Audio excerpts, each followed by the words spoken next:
Hey guys, welcome back to RYOUHEI gameplay, and we are back with Dangerous Relationship, RYOUHEI's route. So, actually, I hate to say this, but I don't remember what happened. All I remember is that he didn't realize you were an employee there, and he got angry with you, but I don't remember why it says I panicked. We'll see. I panicked too and crouched down with him.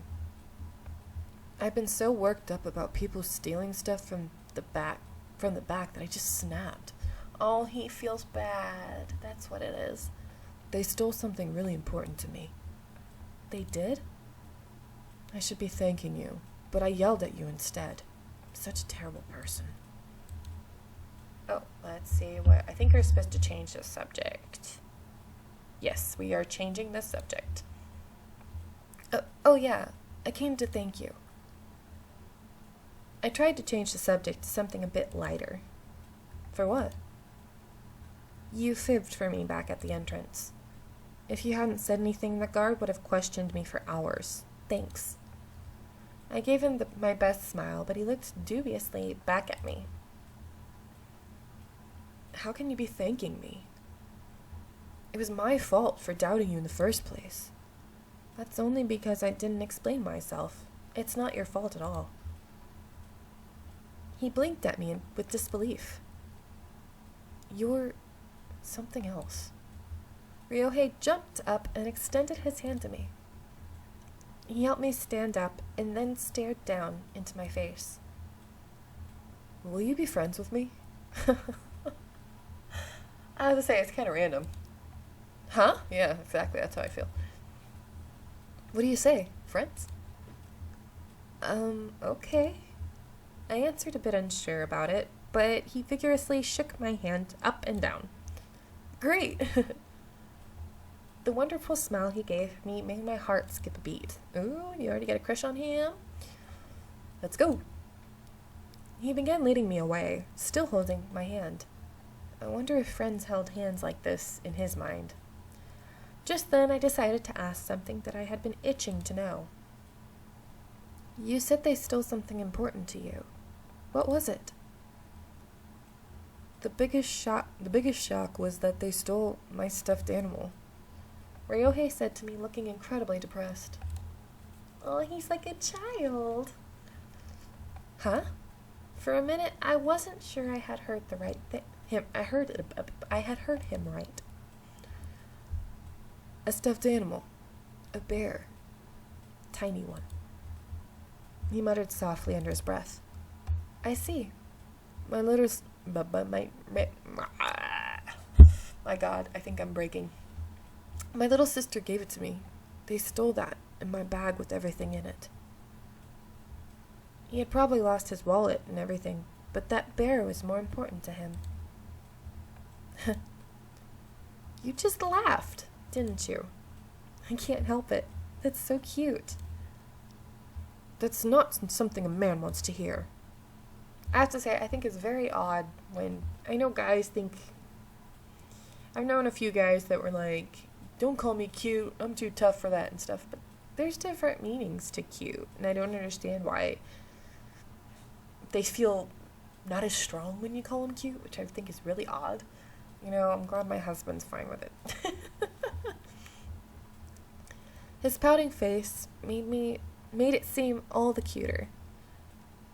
He quickened his pace to get in front. Oh my God, I can't read. He quickened his pace to get in front of me so I couldn't see him blush. Oh, it's so cute. See? Cute. See? Not bad. After parting ways, I returned to work and spent the day dealing with a busy comedian. With everything out of the way, I thought back to what happened today. First I was a thief, then a fan, then a friend. How did I end up friends with RYOUHEI? The warmth of his hand as he led me around left an impression on my heart. As soon as we get around people, though, he had let my hand go immediately. Being a superstar, I guess that was expected. He might have called me his friend, but he hadn't even given me his number. Okay, girl, you're being desperate.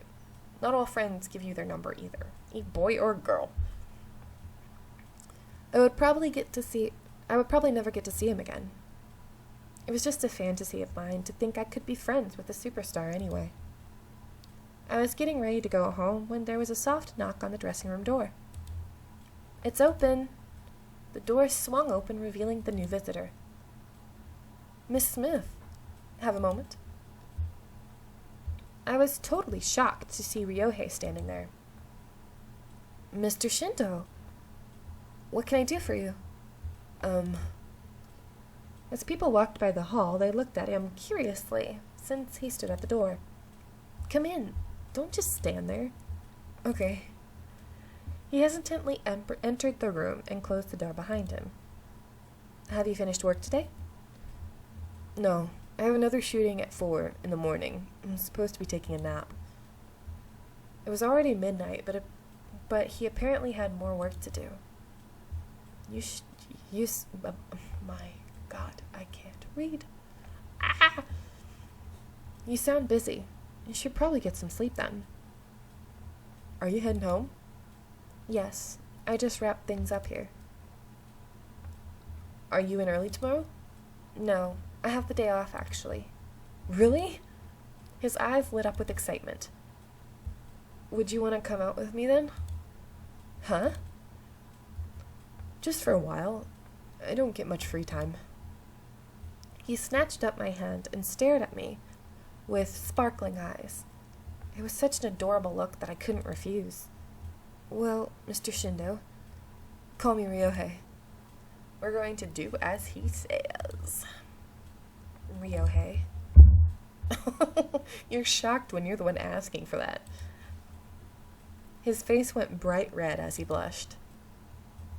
"Did that sound funny?" He looked so embarrassed that it was making me blush too. "I like it when you call me that." "Come on, Ate, let's go." He pulled me by the hands with very uplifted spirits. Meanwhile, I worried if it was okay for us to be outside and possibly seen together. Still, being pushed around by such a handsome man, pulled, whatever. I didn't give it much thought. My heart was so busy pounding away to care about anything else. We got a taxi, telling the driver to head towards Shibuya, I guess that's how you say it. RYOUHEI kept asking questions about what was there and what kind of place it was. Every time I explained something to him, he seemed so genuinely excited to hear it. It was like telling someone a story they'd never heard before. I haven't been able to see the outside through the car windows in forever.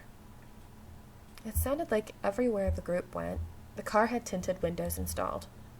Their driver never spoke to them, so he wasn't any help in his curiosity either. "Do you not go anywhere on your days off?" "I don't get days off." "What?" "Maybe half a day at best, like today. When I do get time off, I end up sleeping and never get a chance to go anywhere. They tell me not to even... They tell me not even... Wait, what? They tell me to not... I think they tell me to not even leave the studio if I could help it. I don't know. I'm just in a zone. If the RYOUHEI... Oh my God, what is wrong with me? The RYOUHEI life lived sound... Oh my God, I am freaking going crazy right now. I'm sorry. The life RYOUHEI lived sounded gloomier the more I learned about it. And that's why I'm so excited right now. RYOUHEI turned to me with a giant smile on his face. He always worked and never got to go have fun and relieve the stress of his job. "So where do you want to go?" "Somewhere girls and guys go together." I don't know if I'm the best person to know what that sort of stuff. "No? Do you not have a boyfriend?" His eyes prodded into mine with intense curiosity. Interesting. "No, I don't." "Oh, really?" He exclaimed rather happily, showing me a broad smile. "Great. Then we can enjoy all sorts of firsts together." "Firsts?" I wonder what he meant while the taxi rolled on, cruising quietly through the night. All right, we finished chapter 1. Yay! So I will let you go here while we're not on, before we go to the next chapter. So I hope you enjoy. I am sorry I'm kind of a mess trying to talk today. So hope you like it. Please, I hope you enjoyed. Oh my god, I am really derping today. Well then, bye!